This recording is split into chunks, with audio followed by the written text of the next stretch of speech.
Good morning. Today I'm going to tell you another story of the Jataka tales. These are very, very, very, very old Indian stories. Today's story is called A Measure of Rice. It was while staying at Jataka that the Buddha told this story about Laludai. At Jetavana, Dabadamalan held the post of meals designator for the Buddhist community. One of his responsibilities was to give out tickets for the lottery meals at the homes of people. Generally, the senior monks were offered meals at the houses with the best rice.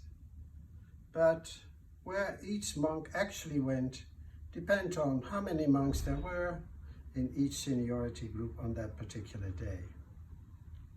It was understood that each monk would agree silently to go to whichever house he was assigned.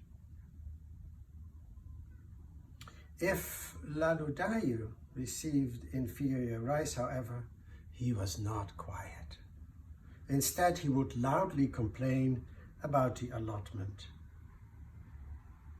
"Is Daba the only one who knows how to give out tickets?" he would shout.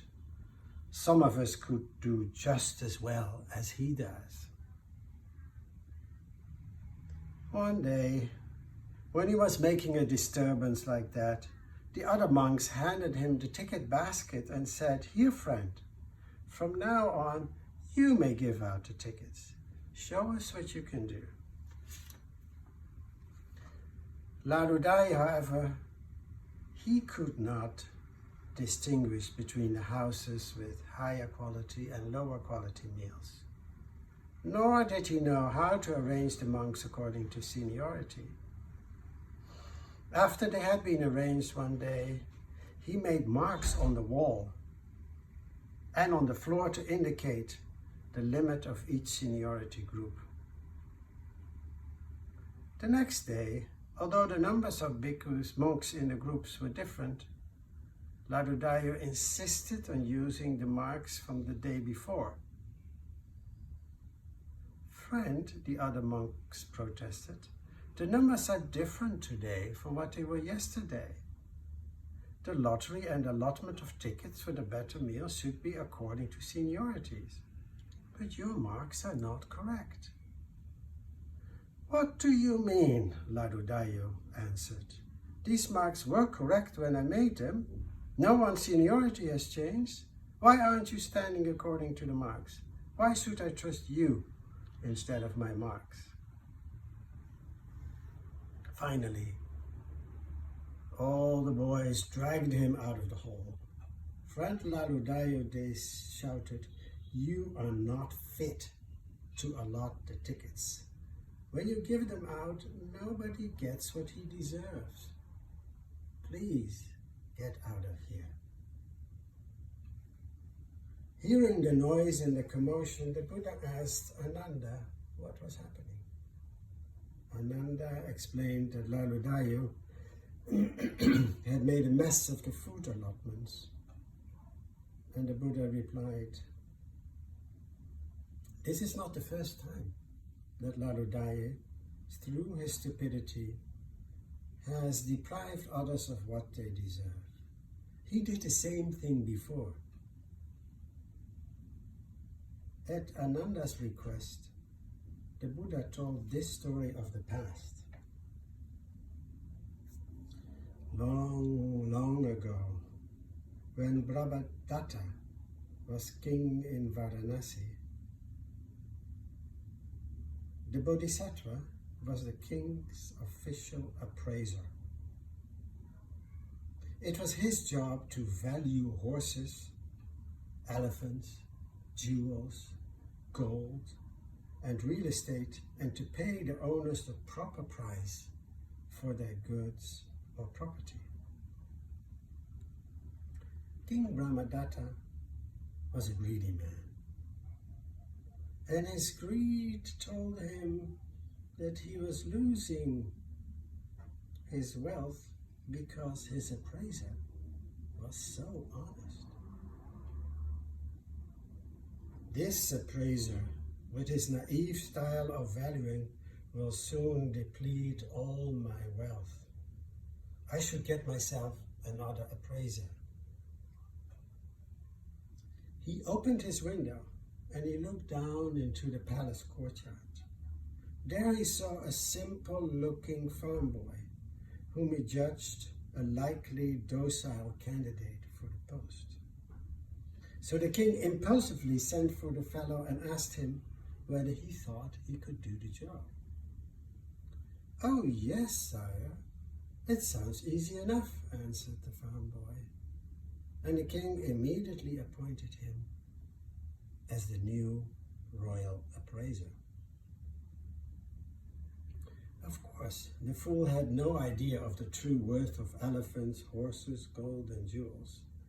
He just gave their value according to his ideas at that moment, and they were constantly changing. Because of the power of his position, however, whatever value he set for any item had to be accepted as correct. One day, a trader arrived from the northern part of the kingdom with a herd of 500 horses. And the king sent this appraiser to value the worth of the animals. The man looked at the horses and declared that the entire herd was worth 1 measure of rice. He ordered that this amount must be paid to the dealer and that the horses be driven into the stable next to the palace. The astonished horse trader hurried to the former appraiser, Jataka, explained what had just happened, and he appealed for him. "What you need to do," the former appraiser suggested, "is to give him a bribe and to ask him to state in the presence of the king the value of 1 measure of rice. I will be there when he does." The horse trader went back to the appraiser, slipped him a bribe and said, "Sir, knowing as we do now that our horses are worth 1 single measure of rice, we are curious to learn from you the precise value of 1 measure of rice. Would you be so kind as to state its value in the king's presence?" "Of course, sir," replied the appraiser. "Let us go to the king now."